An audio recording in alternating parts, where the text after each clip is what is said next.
Hi. Almost everyone watches me without a subscription. Please support my channel with a subscription. I try for you. Thank you. Story 1. My fiance left me after 2 years together. I think he cheated on me. My fiance, 30M, suddenly left me, 28F, after giving him a few days of space. We've broken up once before but got back together because we still loved each other. We were together for 2 years, and this time, he said we would never be together again. When we got back together, he promised to work through whatever issues we were having. For a while, everything was good. We were having fun and working through everything. He still wants to be my friend, but won't come near me or talk to me. I'm thinking he's hoping I just stop loving him by doing this. The only problem is that I never wanted him for his things. I told him I would love him if we had nothing because he would be by my side, and he added onto my happiness. When I first met him, we always talked about our hobbies and what we do for fun.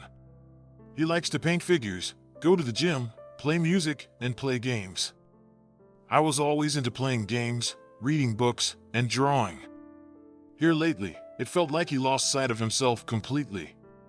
He used to be bullied for being overweight, but he's not anymore, and he's so concerned about his image that he starts trying to lose weight in whatever way he can. He tries to be everyone's friend, and he stopped participating in the things that had me fall in love with him. He joined a band with a coworker, and that was just another thing on top of what he was already doing. I felt like I was being neglected, and I tried so hard to get him to make time for me.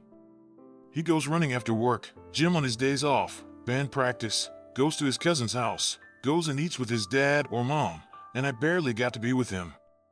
The most I got was 4 hours of sex after 3 weeks of not seeing him. I come to find out that he feels like I put him down in front of family and friends on Christmas Day. I just didn't want to go to our friend's house. I work overnight, and he was training on the day shift. I had only slept for about 30 minutes when he called me. He made it seem like everything was almost ready. Turns out it wasn't. For extra content, I'm not a Christian, I celebrate Yule. His family is Christian, and he's been on the fence about swapping over to being Norse pagan. So, anyway, I got to his house, and he kept pushing and pushing for us to go to our friend's house, and I had literally just got there. I was tired and cranky. I wanted to take a nap, so I got him to agree I could nap after we went to our friend's house. We got back, and I got to nap. Woke up, and the food was ready. I went out and ate a bit because I have a food allergy, so I couldn't get everything. They also had this mashed rutabaga stuff that didn't agree with my taste buds, and he tried to force me to eat more of it. After eating, I went back to the room because I needed a moment to fully wake up and collect myself because Christmas brings up some past issues I have. Instead of letting me have a moment, he comes in and says I need to go out there and socialize. I told him I wanted to vape for a bit before going out there. So he asked his dad if I could vape in front of everyone, and I didn't want to do that. He pushed yet again for me to do something. He was mad at me since Christmas. He usually calls me for work to make sure I'm up because I have some difficulties waking up at times. He didn't, and I was nearly 30 minutes late because it was like I couldn't wake up.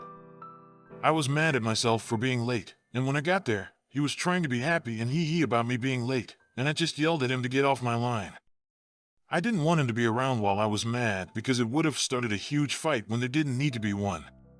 He came by later on and asked me if I was done being pissed off, and I said yeah, I guess so. He went and stormed off after I said that.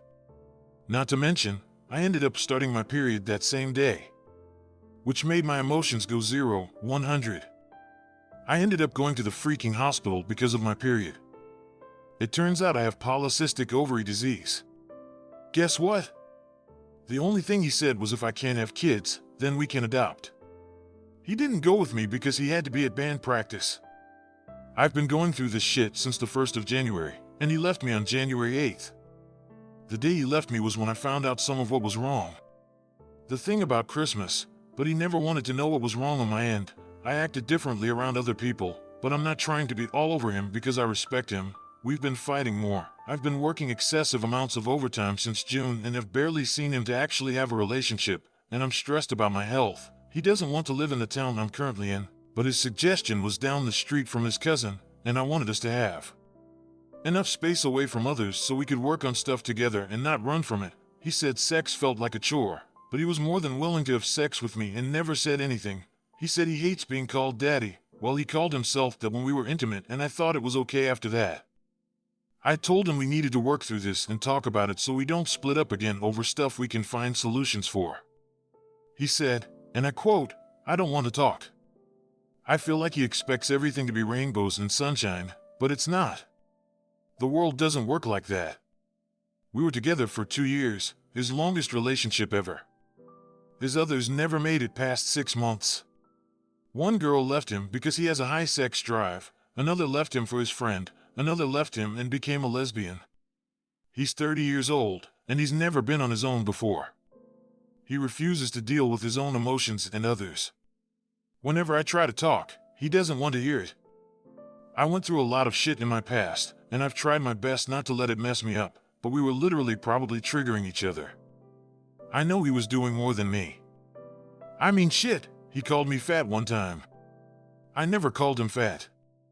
I never thought I was fat because I wear size medium everything. I'm honestly just at a loss. I love him, and I miss the man I fell in love with. The nerdy, strong man that goes to the gym. I hate how he's become the bro, basically.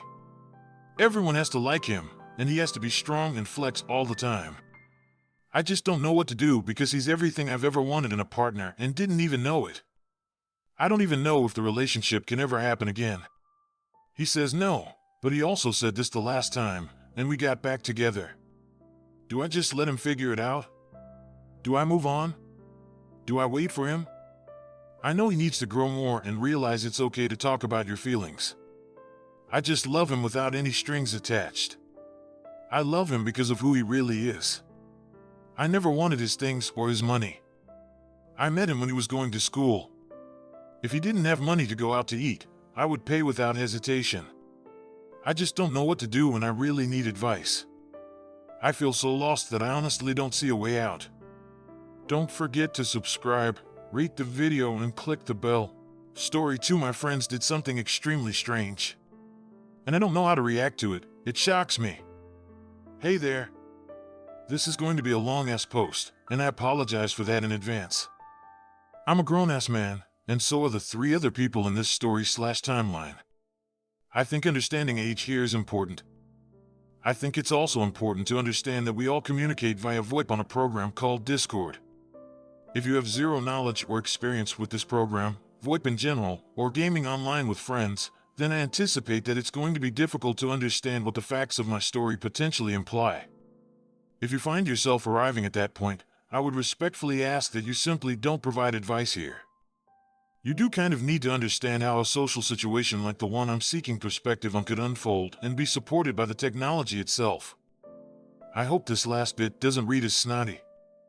I think as the story unfolds you may come to recognize the importance of understanding the tech here also when analyzing things. A few years back, a now ex-coworker of mine invited me into a small circle of his friends to play PC games with. Our gaming mostly centered around playing this one particular game that is seasonal in nature, and so we've not spent the entire few years gaming together, but we have spent a ton of time gaming together over those few years and have met up in person at least once for a LAN party. During this time it had appeared to me that we were becoming close and comfortable. It felt like I had made good on my invitation and was building relationships within this friend group well. To be honest, almost every single encounter up until the incident I'm getting to with this post has been positive and good. These are 3 long-standing good friends, however, and so the natural landscape of their closeness versus my orbital position in the friend group was clear. To be honest, I feel like that is also fair and to be expected.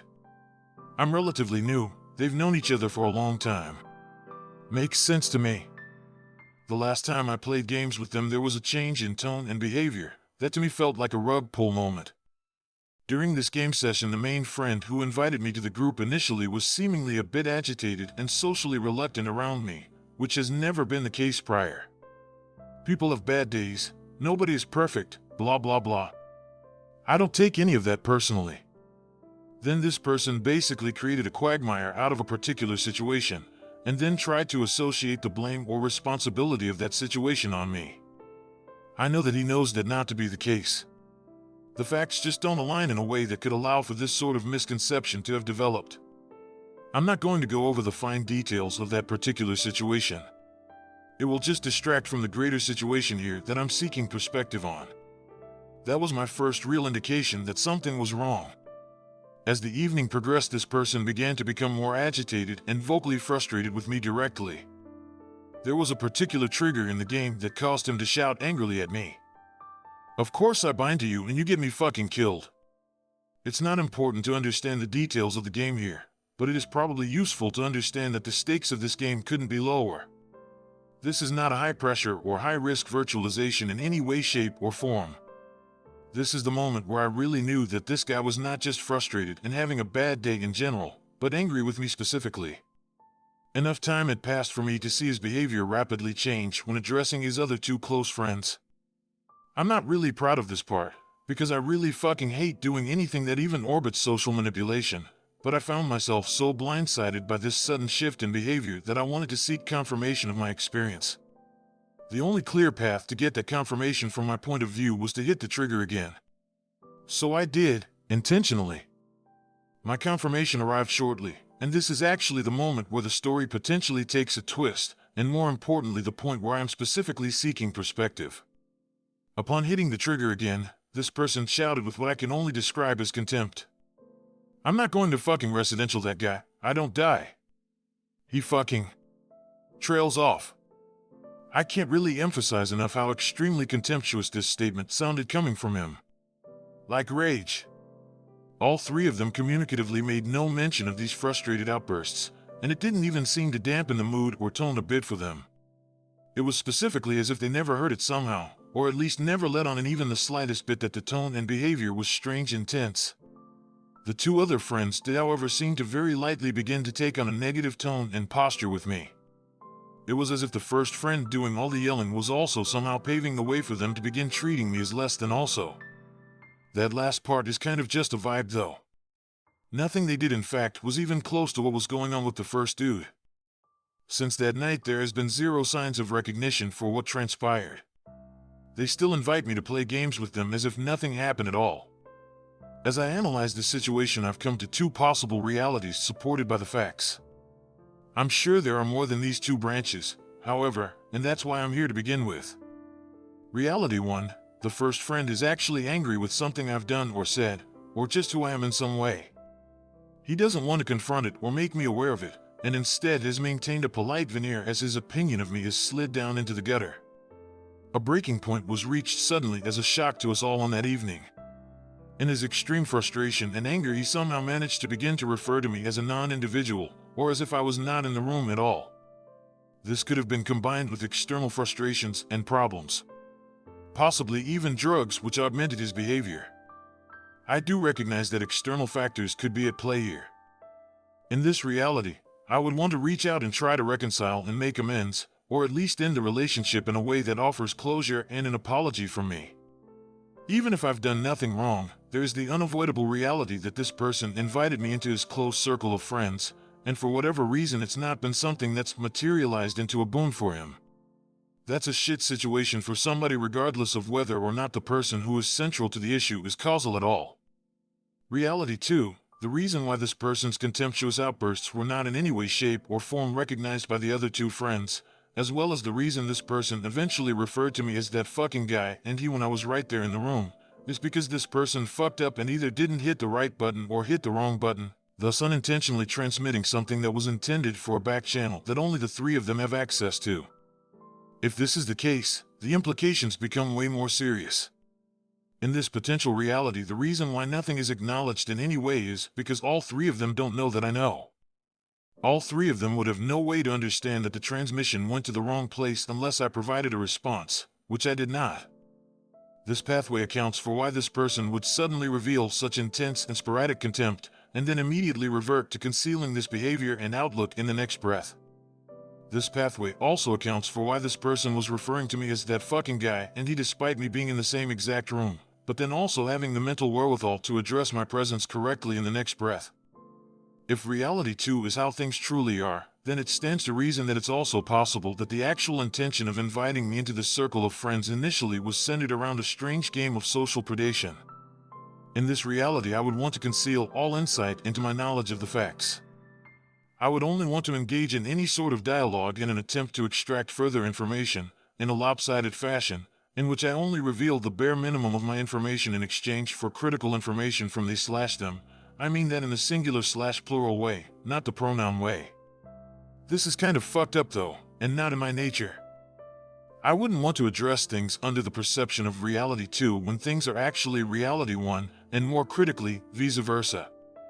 I'm sure at this point some or maybe all of you out there are thinking this guy's a paranoid wacko. I assure you that I'm really not.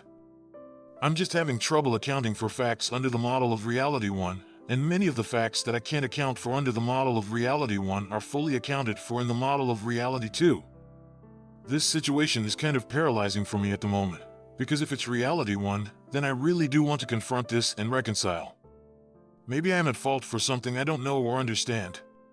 Maybe I've done something that actually pissed these guys off and I'm just unaware. I would like to have the opportunity to atone for that if so. If it's reality 2, the risk of making clear that I heard what I wasn't supposed to hear is very real and could potentially bring heat down on me. Basically, if it's reality 2, I don't have any way to understand how deep that rabbit hole truly goes. I've just gotten a brief moment of insight into its existence. If you've read this far, I really appreciate you taking the time to read and consider my thoughts on this matter. Any perspective, advice, or criticism, constructive or just well-deserved, is welcome. Thank you, and sorry for the fucking novel. TLDR, I'm not sure if a relatively recent friend group invited me with good or nefarious intent. I'm seeking external perspective. Don't forget to subscribe, rate the video and click the bell.